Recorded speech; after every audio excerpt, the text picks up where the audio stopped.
So what I wanted to walk you through today was just a little bit about using social media. And like I said, if you came in late, I tried to come up with a better phrase than using social media as a human.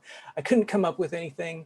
And it sort of boiled down to the idea that we are still being humans when we participate in social media. And I think sometimes we lose sight of that. And we still want to, I don't want us to lose that end of things as we go through our discussion today.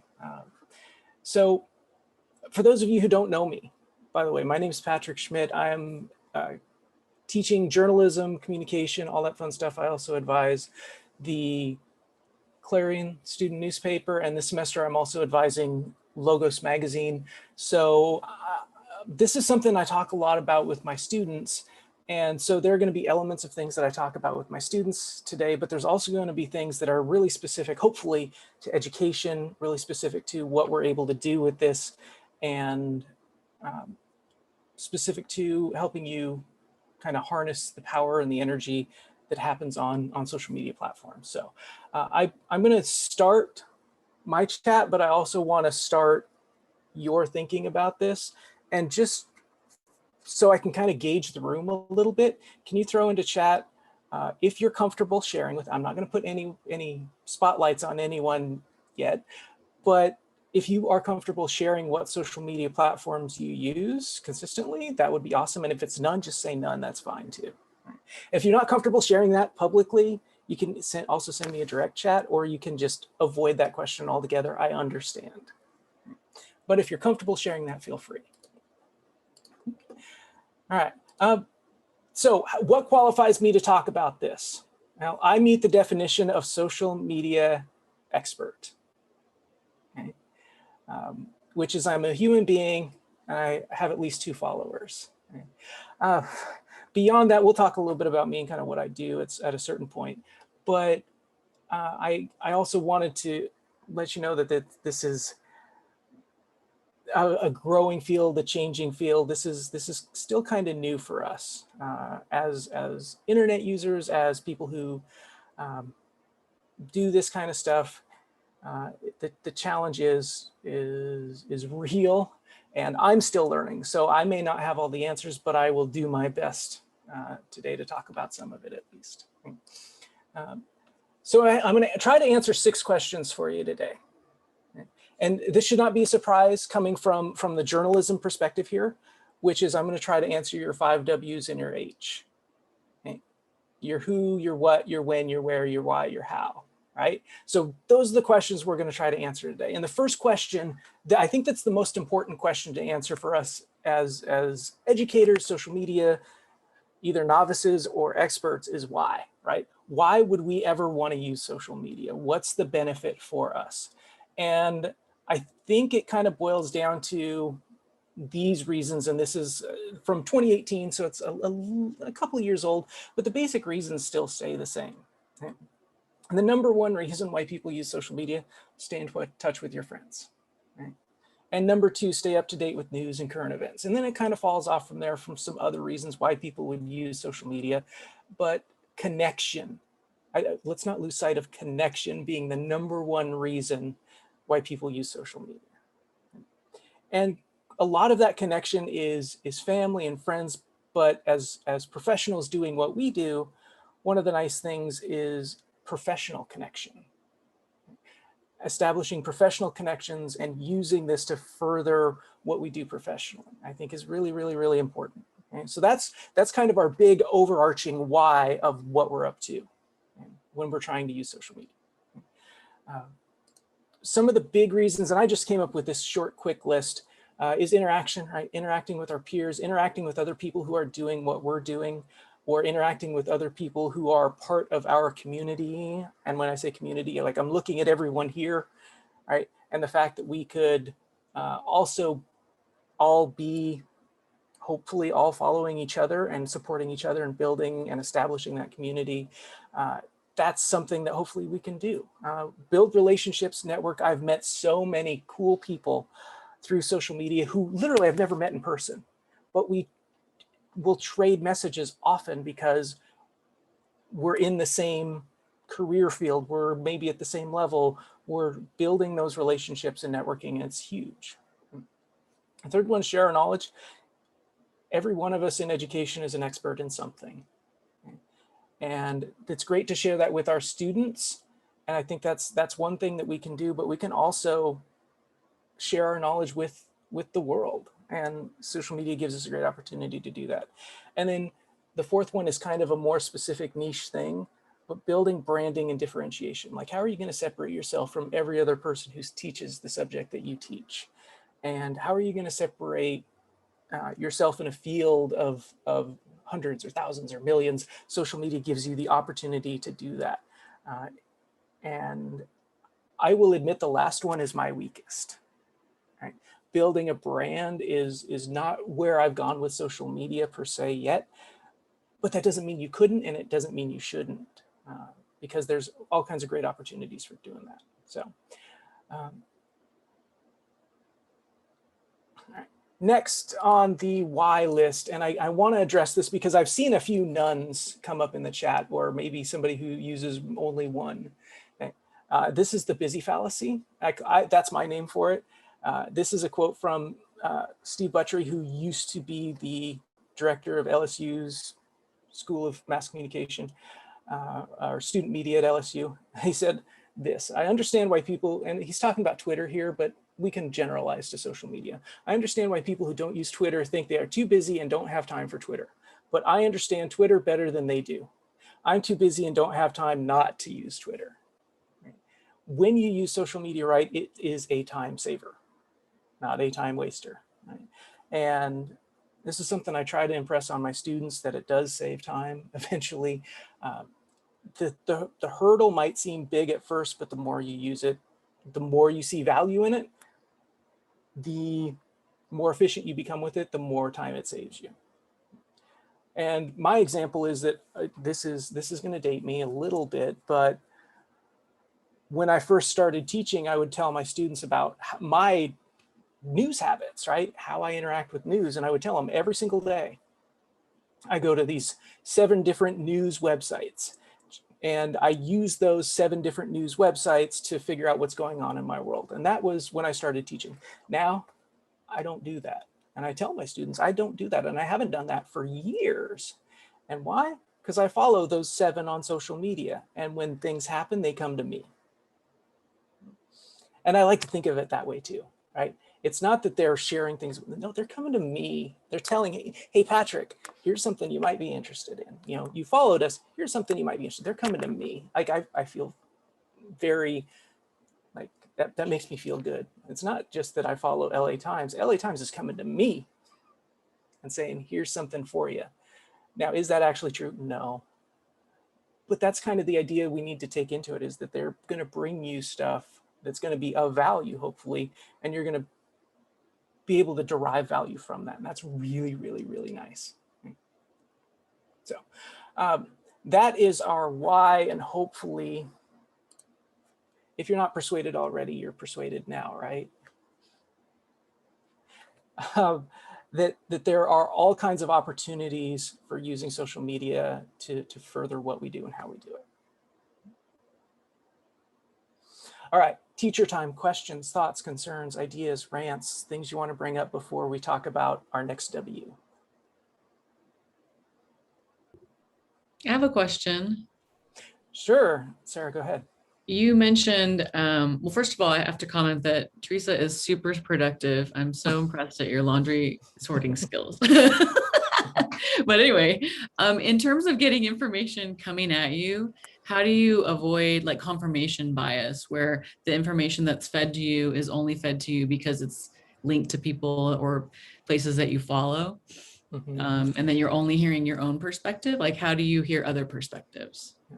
So the echo chamber effect, or confirmation bias, it's something that you have to be conscious of, right? That if you only follow people who are like you and who only just bring to the table things that you're going to agree with, it's kind of like, the way I look at it, it's kind of like eating cake. Right? I really like cake, okay? And I could eat it all day, but if I eat only cake, I'm not going to be healthy. So part of my responsibility as a good social media user is to eat my vegetables too. right? That I may not like or appreciate, but I like, it's called a hate follow.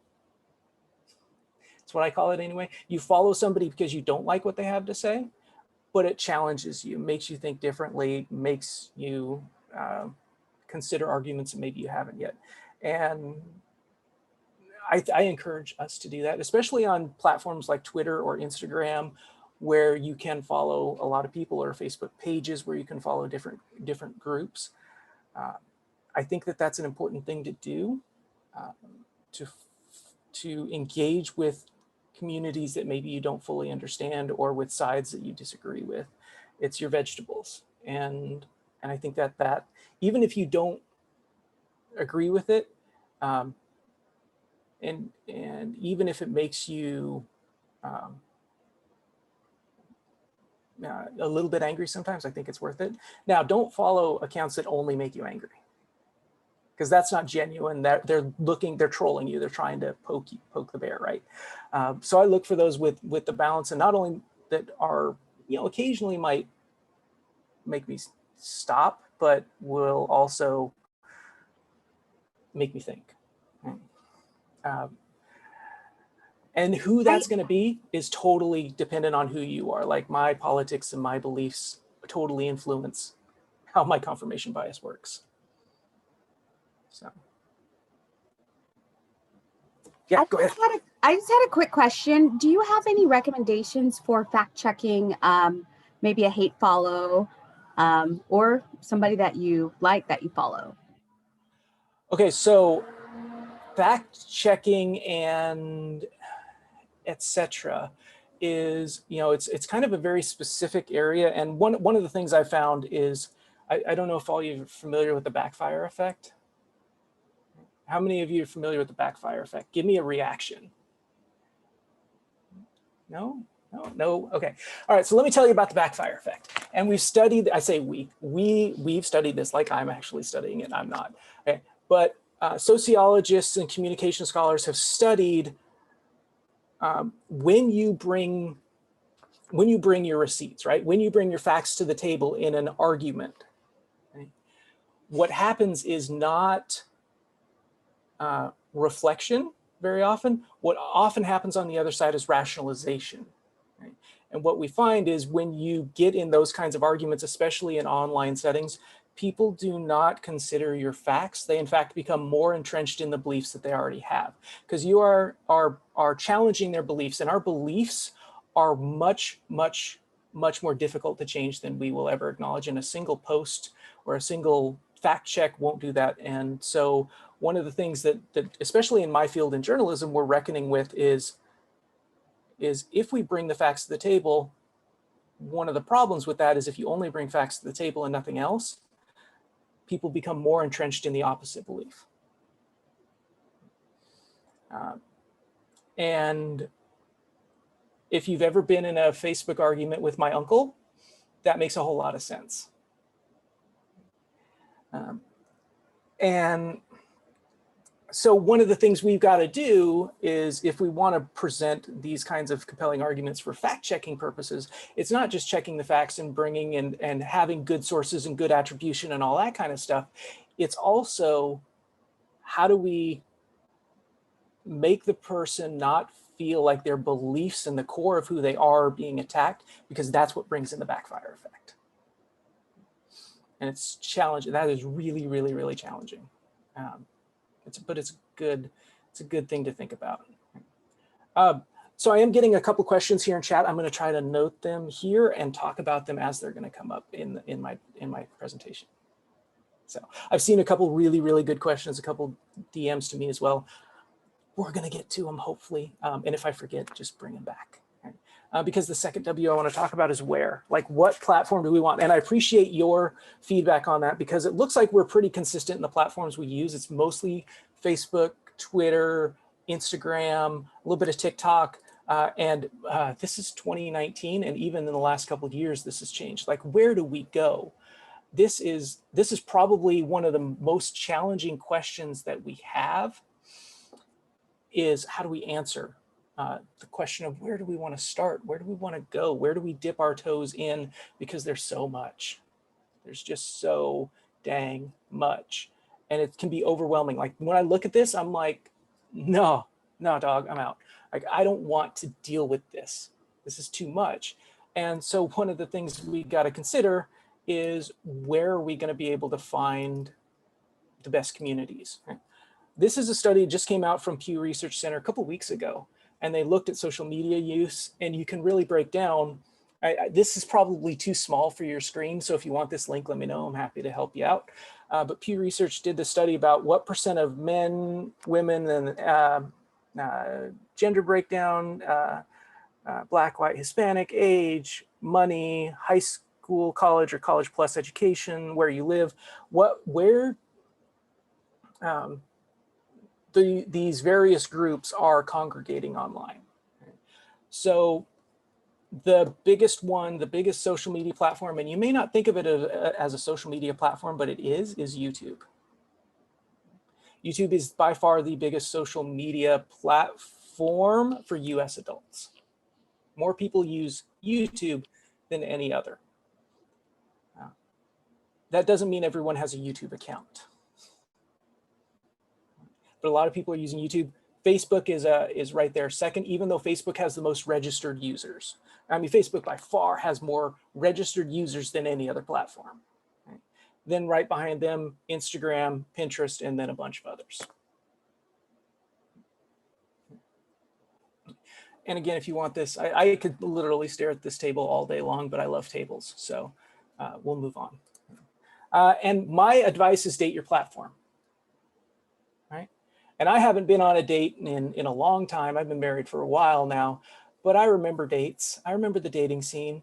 And if, try Pinterest, don't like it, you don't have to stay there forever. It's not a lifetime contract. Okay? If you can't find value in it, it's okay to leave. Okay? And try it once, see what it's about. Maybe try it twice, see what it's about. If you can't find value in it, it's okay to say no. You can't do it all, and I want to make this clear. You can't do all of this, and no one does. No one even tries to do all of this, and don't even try, right? So if you like it, great. If you don't, it's okay. And I look at it like this. Okay. Which platform offers you the most connection? Okay. Where are there others like you? Where are there other professionals like you? What are the other people in your field using? Right? And then the third one, let's not forget this. This is supposed to be fun, right?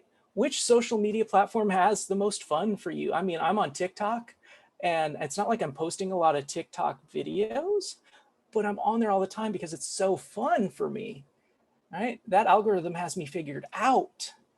And that's where my wife and I find our newest best cat videos, is on TikTok. And I have so much fun with it, and I really enjoy it. But I've also found teachers, right? I've also found people who are interested in journalism. I found fact checkers. Like, there is a place for some of that on some of these platforms, and you just stumble into it occasionally. What gets us in is the fun. What keeps us there is value, right? If we have fun with something initially, we're going to stick around for a while, and then we will find our people. And I always tell my students that there's 5 that you really need to consider hard. And these are the 5 that I really, really encourage you to consider hard. It's YouTube, Facebook, Twitter, LinkedIn, and Instagram. Okay.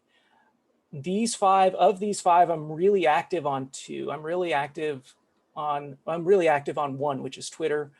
I have a Facebook account that I check fairly regularly. I have a YouTube account where I post really random stuff. I have an Instagram that I never check, and I have a LinkedIn that I never check, but I'm there. So I really use about 3 of these consistently. And that's a good number for me. And then my 4th is probably TikTok. And that's about it. That's about all I use. Okay. These are the 5 that have the widest range and probably the most potential application for you as somebody who's in higher education. These 5 probably offer the best opportunities. Specifically, professionally, LinkedIn, I know we kind of can chuckle at LinkedIn occasionally because it's so kind of buttoned up and professional, but that's one of the benefits. is it's really professional and it's a great opportunity for professional networking. And again, people who don't know me and people who I don't know, who we've never really talked, we're linked on LinkedIn because we're professional colleagues doing the same thing. Just maybe at different places or different schools or different times in our lives. So, all right, so that's where, and hopefully we've been able to take that big scary chart right at the beginning and scale it down for you and make it reasonable. All right, so who? Let's talk about who, and particularly like who you are and who you are on social media, which is kind of hopefully going to be pretty close, right? Who you are and who you are on social, right? And I don't want to overstate this, but I think it's true that your bio is critical to your growth, right? If you have a biography that just says professor, or your biography just says,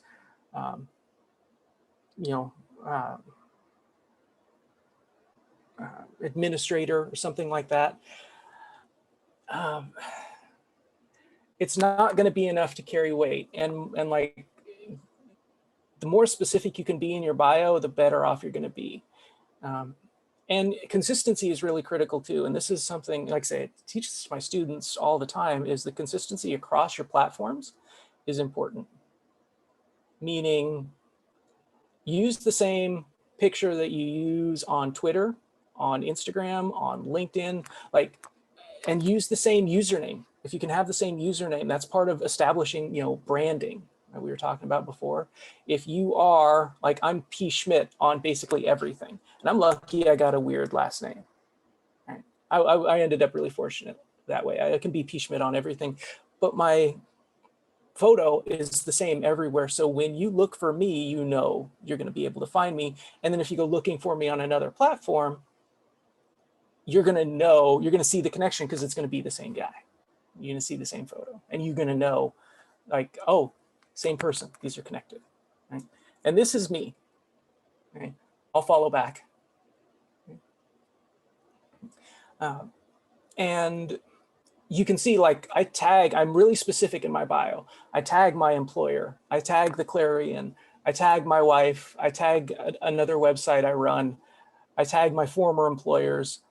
And, I use the room that I'm given to let people know who I am, and very specifically who I am.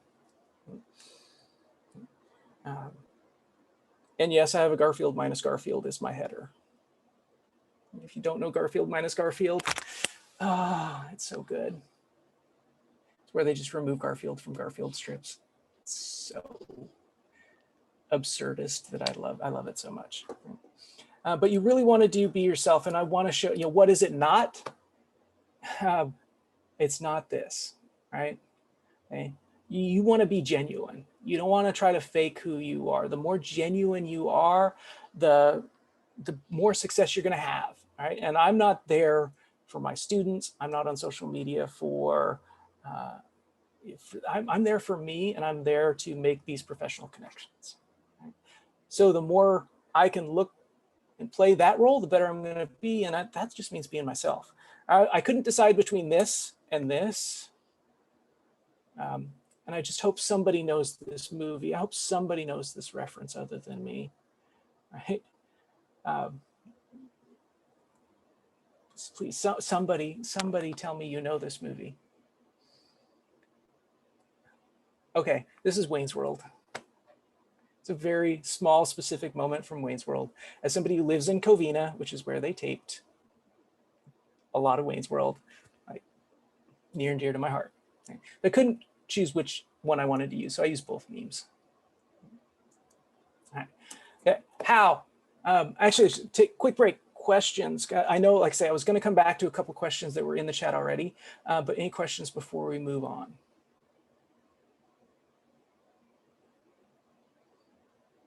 All right, cool. Let's talk how. How do we actually use this? How to best use social media? And by the way, I put the title on this slide, and then I had an existential crisis, right?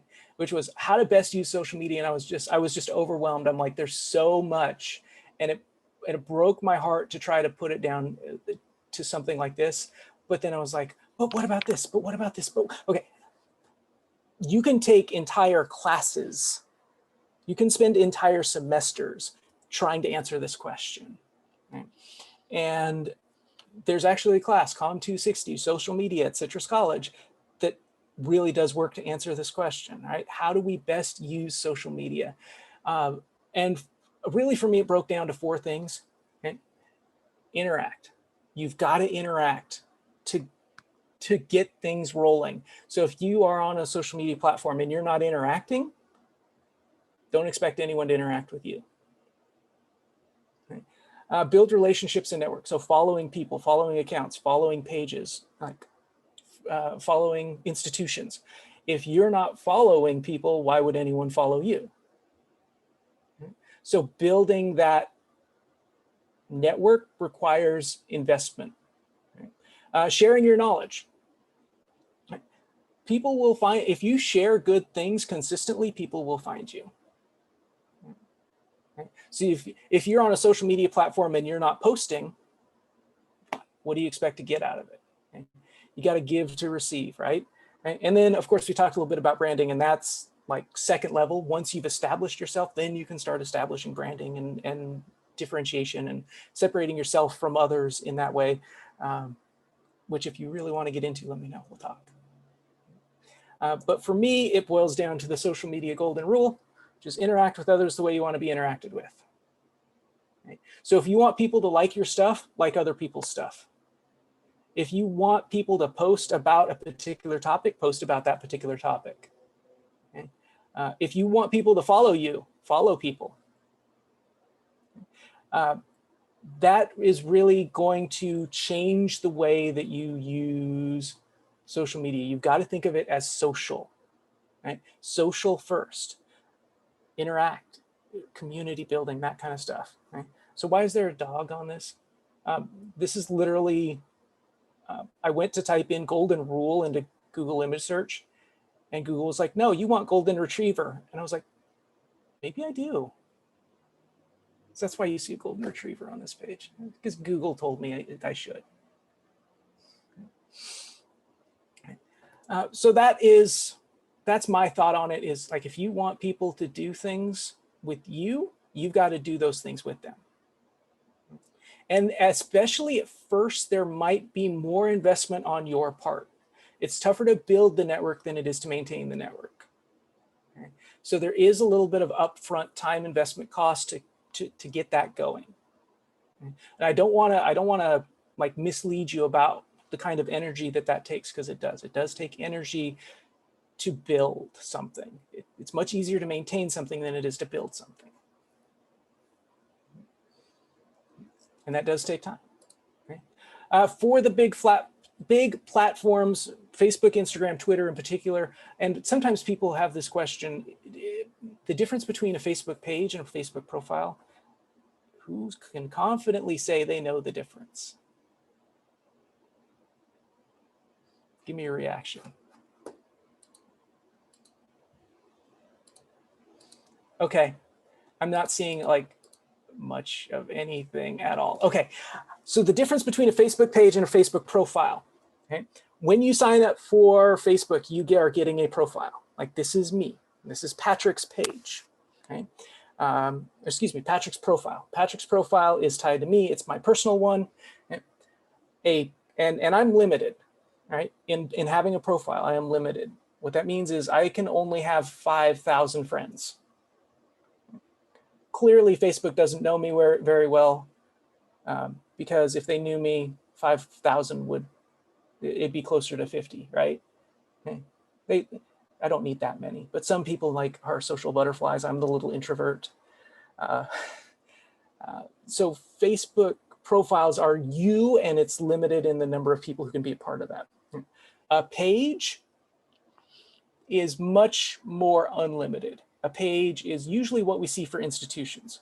Okay? So Citrus College will have a Facebook page, not a Facebook profile. Okay? And it can be an unlimited number of people can follow a page. Okay? But you can only have 5,000 friends on your profile. So if you're deciding, am I building something that is me personally? Or am I building something that's like an institutional account, right?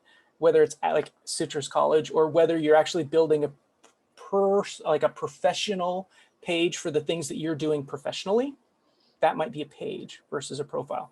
Because let's be honest, Facebook has not been the best at privacy and respecting people's privacy. And if you want to keep your profile, like your personal information on lockdown, I respect that. And I wouldn't begrudge anyone for doing so. So a page might be a better option for sharing professional kinds of things or building a professional network. Instagram is all about images, which is why I don't use it that much, because I'm not that good at actually taking photos. All right, I can, when I talk photography in my classes, we can talk all day about what makes for a good photo, but actually me going out and making it happen doesn't happen very well. But Instagram is a visual medium. That's where good photos go. It's not a really good place for text because it's just not built for text.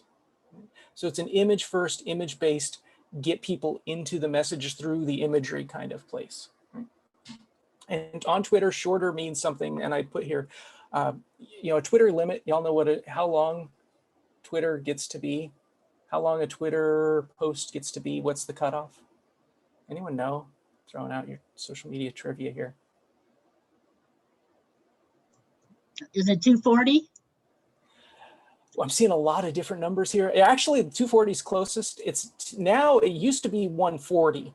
Now it's 280. They doubled it a couple years ago. So now it is 280. So it's 280 characters is what you're limited to. But y'all, we are so lazy that we won't read 280 characters. So the first like 3 words of your post are the most meaningful on Twitter. If you can't give people a keyword in the first like 3 words, if you can't give them a reason to stop scrolling, they won't. So shorter does mean something. Right? So if you put the most important words at the end of your Twitter post, you're not going to get people to stop scrolling. Because we are apparently that lazy. Or we're that time sensitive, like we're that aware of how valuable our time is. And if people can't give us something in the first 3 words, we're like, let's move on. Let's try something else. So it does mean something. And again, we could spend an entire semester talking about this kind of stuff. We really could. I have less than an hour. All right. So that's a little bit about how. So let's get into content. All right, let's get into what. What are we on our 4th question here? Our what? Right. So educator posts specifically, some things that you could share. Okay. Teaching tips. Oh man, like say I fell into teaching Twitter, and it's generally full of a bunch of like elementary K-12 people, but man, they're good at engaging an audience. Holy cow, right? So I've picked up a lot of things from just watching like K-12 educators on their doing their thing on TikTok, sharing their tips, ways to keep students engaged. It's so good, right?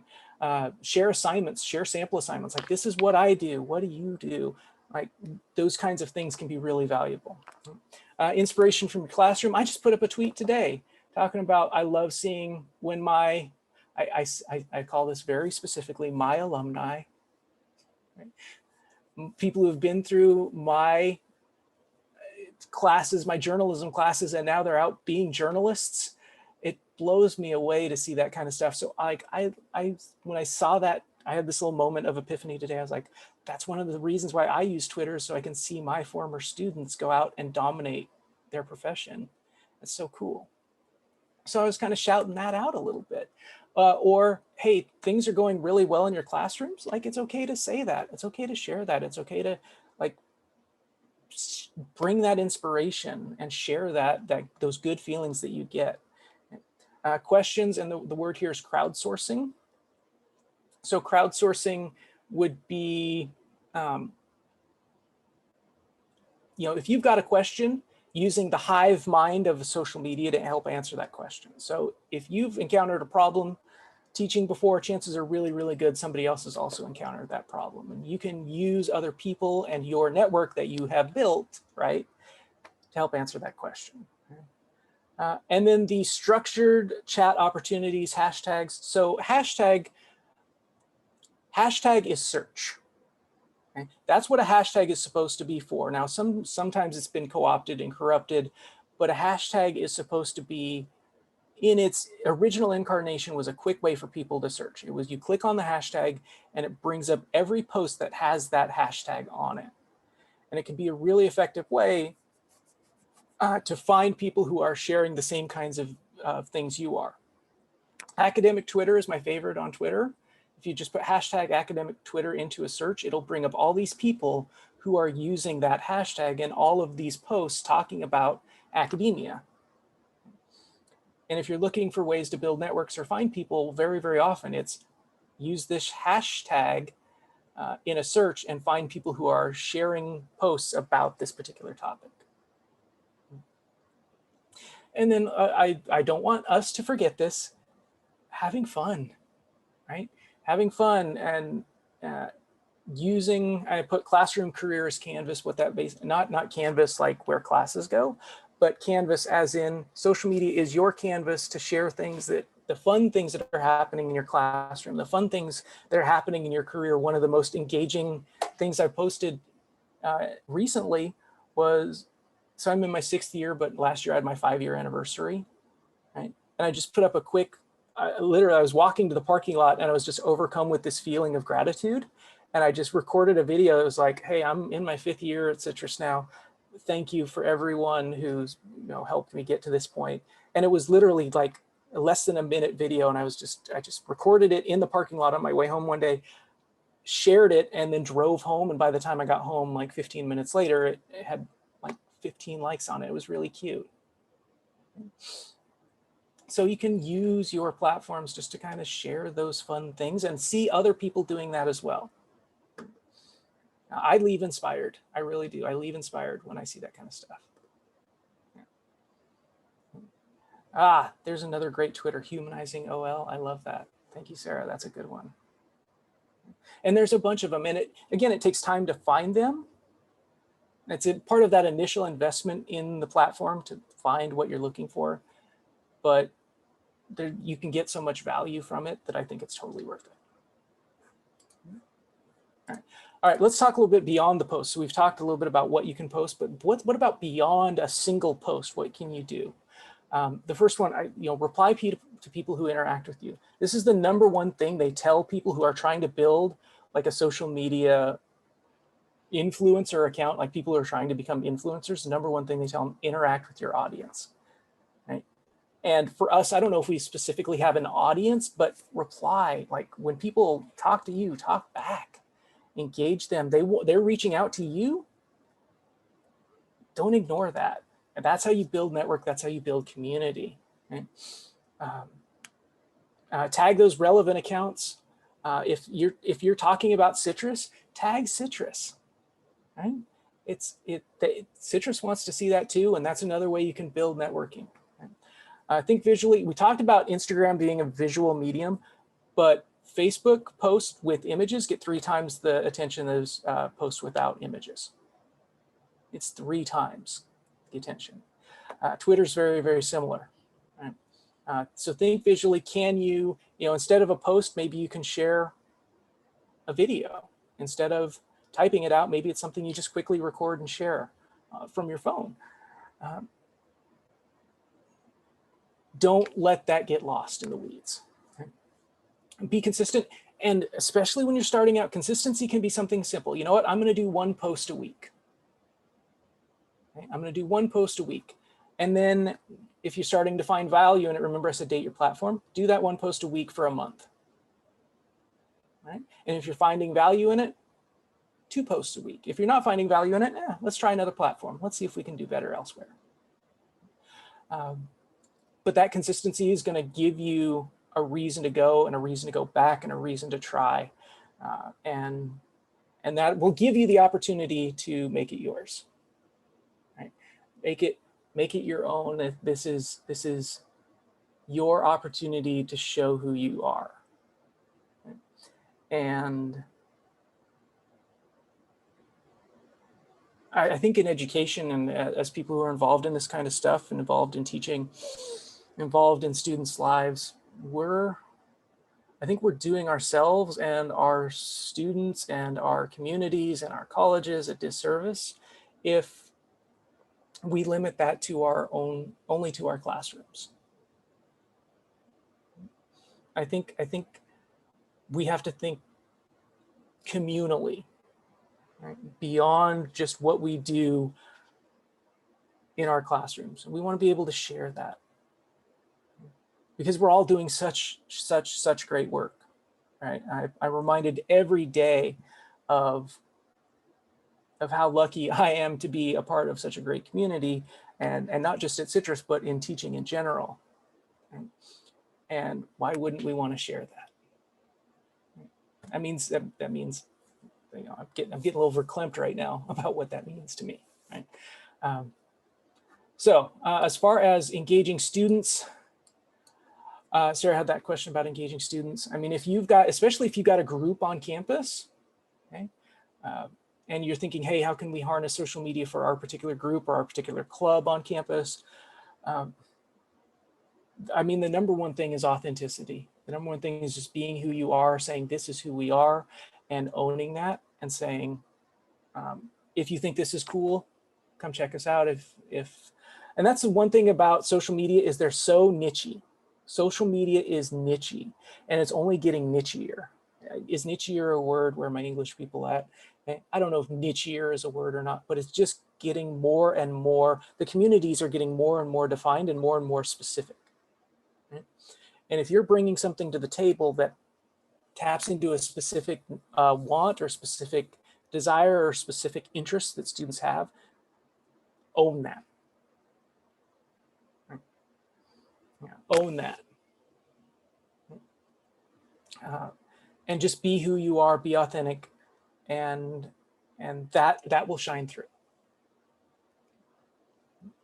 And I want to go back. There was a really good question in here that I wanted to tackle. Oh yes, and it was talking a little bit about. Whoops, here we go. Beyond the post. We were talking a little bit about the overwhelming nature of social media. There is so much out there. Where do you start? And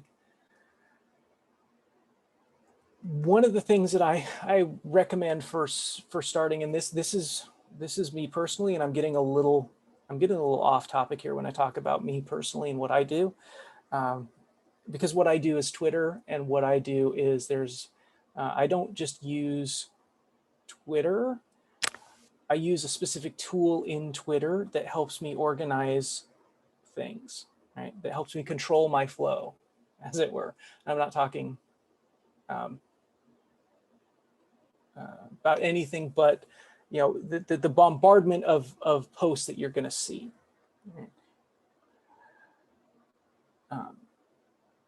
How I do that is, like I say, I use a specific tool. Anybody ever heard of Tweetdeck? Anybody use Tweetdeck? Anyone at all ever? Or am I alone in Tweetdeck? I think Tweetdeck's a great tool, and what it does is it breaks up your feed into lists. Like, you can use lists, you can use searches, you can follow hashtags. There's a lot of different things you can do with Tweetdeck, and it's all organized into columns. It's a free tool. It's part of Twitter. Twitter's actually organizes this thing called Tweetdeck. And it's what I do. So I follow, you saw me, I follow 600 accounts. Do I read every single one of those 600 accounts in every single post every single day?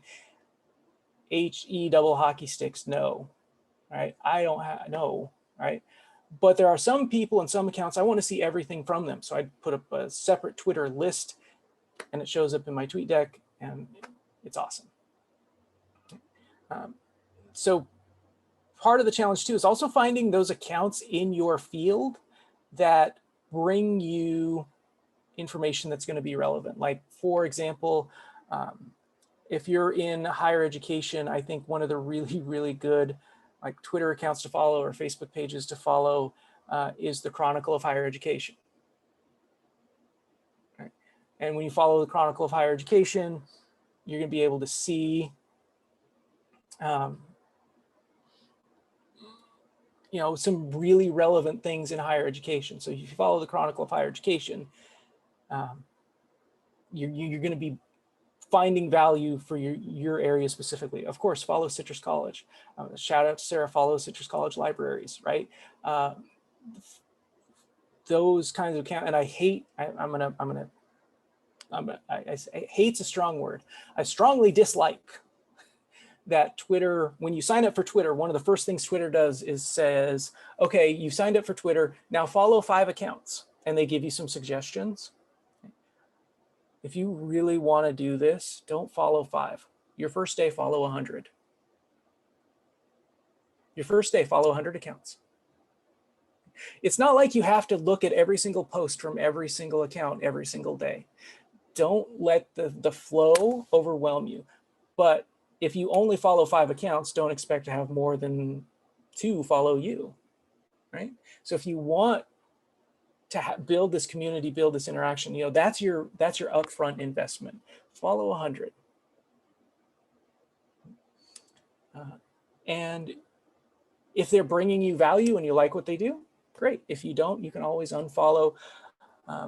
But I recommend that little upfront investment will pay off big time, because I know so many people who get on Twitter, sign up, follow the 5 accounts that Twitter says they should follow. They don't get anyone to follow them. They put out 2 tweets and then they're done because they don't see the value. If you want the value, you've got to use the platform. Yes, Citrus Arts too, and the HA, and yes, oh my gosh, all these. Citrus has so many like great institutions that are doing this kind of stuff on social. Yeah, it's good.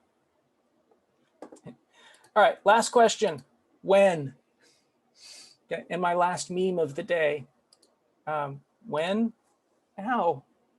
Okay. Now, just do it. And like I said before, develop a schedule. All right, say, you know what, I'm going to try a post a week on Twitter. Okay. I'm going to follow 1 conversation. You know, I'm going to engage. I'm going to leave comments on posts on 2 different pages. You know, every day on Facebook or every week on Facebook, right? Something like that to help develop that organic engagement, organic reach in that community. You keep doing that, I guarantee you, you will find your people. You will find your people. You will find others who are doing the same work that you're doing, others who are interested in the same kinds of things you are. And I know that, like I say, social media can be a very scary, intimidating place because of how deep it is and how much there is going on. How do you find what you need to find? You'll never know unless you try. And that's my recommendation. Give it a shot. And of course, don't feel bad about walking away if it isn't working for you. But give it a try, and give it an honest, genuine try. And who knows, you might be surprised. All right. So that's the official end of the slideshow. But I definitely would love some more questions. And if I missed or skipped your question in chat, please feel free to bring it back up. I mean, and I hate to do this to you, but I've got 9 minutes left because I have something I've got to do at 4. But any questions, thoughts, concerns, ideas, rants, things y'all want to talk about?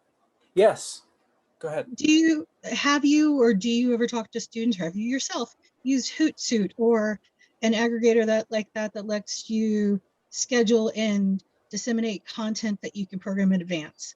Yes.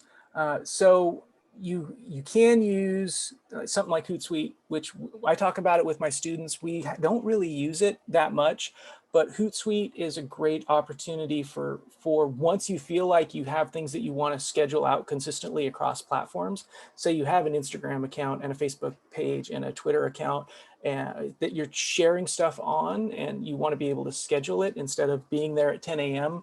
Like, okay, it's 10 a.m. now, post, right? If you don't want to do that, Hootsuite's a great opportunity for that. And there are other managers out there that can do the same kind of thing. I've never used it because the accounts that I run, basically once I have something to share, I just share it in the moment. So I haven't found the need for it yet. But that said, they're out there, and Hootsuite's definitely at the top of the list. Right? H-O-O-T suite, Hootsuite, definitely at the top of that list. So that's kind of scheduling is handy. Now that said, Hootsuite, to use it, correct me if I'm wrong, it used to be free, now it's not. Yeah, I don't think it is now. But there are other managers out there that are free, and I can't think of any off the top of my head, but there are other managers out there that can help with that.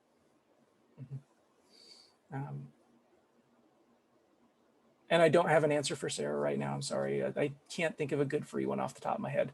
A lot of times it's platform dependent. So like we do, like my wife and I have an account that we run. It's super secret, but if you want to try to find it, I will help you find it.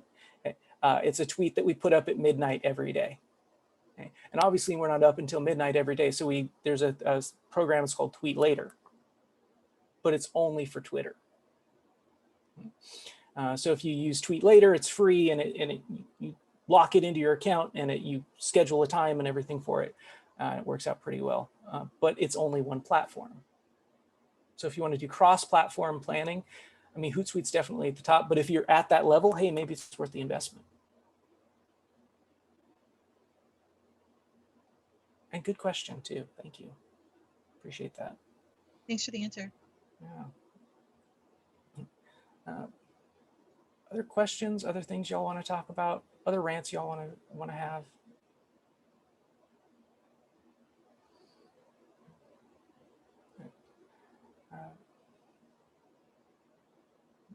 All right, do you want to see one more thing? Can I talk a little bit, just one more thing, just to kind of show you how I go okay, so we talked about me and my personal accounts. I run a website. It's the world's greatest website. Okay. How many of you know? How many of y'all know about the world's greatest website? That I run it. No, but tell us. Okay, there you go. All right, Wyoming-football.com is my site. Right? It is obviously the world's greatest website. Okay, so what it is, it's Wyoming high school football. This is my side hustle.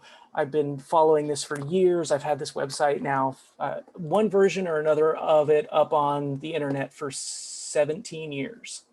Okay? So I've been doing this for a while. And what I do, it's exactly what it sounds like, right? But if you go to twitter.com, football, you can see that no, I got to sign out, sorry. I got to log out. We're going to log back in. Okay. We're going to go to my profile. My professional side hustle that I run, I have almost 4,000 followers, which is significantly more than the 600 I have on my personal account. Okay. People pay way more attention to my work than they do to me, which is fine. I have no problem with that. Okay. But I've built this following, and I'm really proud of this number, 3968, which is right on line with people who are doing this professionally in Wyoming. I'm doing this from California part-time, and I'm able to build this network. And how I've done it is really, really consistent posting. I'm always sharing stuff. I'm always sharing new stuff. I'm always, bringing something new to the table. I follow a lot of people. I engage in conversations. I respond to people when they have questions. I respond to direct messages. And there's value in that. People see the value in that community, and it's really good. And I got about almost 4,000 on Twitter. On Facebook, I have a Facebook page for the site as well. The Facebook page has more than 1,000 people who follow it, which is nothing to sneeze at, right? And again, the same sort of deal. Most of the time on Twitter, I'm getting the players, and on Facebook, I'm getting the parents. So I'm able to get these different conversations going with different audiences on different platforms. Right? So there's a huge difference between running, like I said, this institutional account and my personal professional things that I do on my own social media. but it's the same sort of idea, right? Be genuine, interact, follow people, engage with them, do the things for others that you would want them to have to do to you, the golden retriever rule, right? That's still in play on something like this. And so the big thing that I've found is that, like I say, social media can be a really terrible place, but if you build the community that you want to build around you, it can be incredibly empowering and incredibly useful and incredibly, just an incredible resource, right, for things that are going to make you better at what you do. So that's my parting message. This is, if you weren't persuaded by this cute little face here, you were persuaded by 4,000 Twitter followers, right? No, maybe not. Okay. In the last 2 minutes, anything else before we call it a day? All right. Well, thank you for being here today. I will stop the recording, and I sincerely appreciate you being here. I'm on Team Follow Back, so follow me. I'll follow you back. I'll help you start to generate that clout that you want to build, or that community that you want to build. Right? Thanks, everyone. Thank you.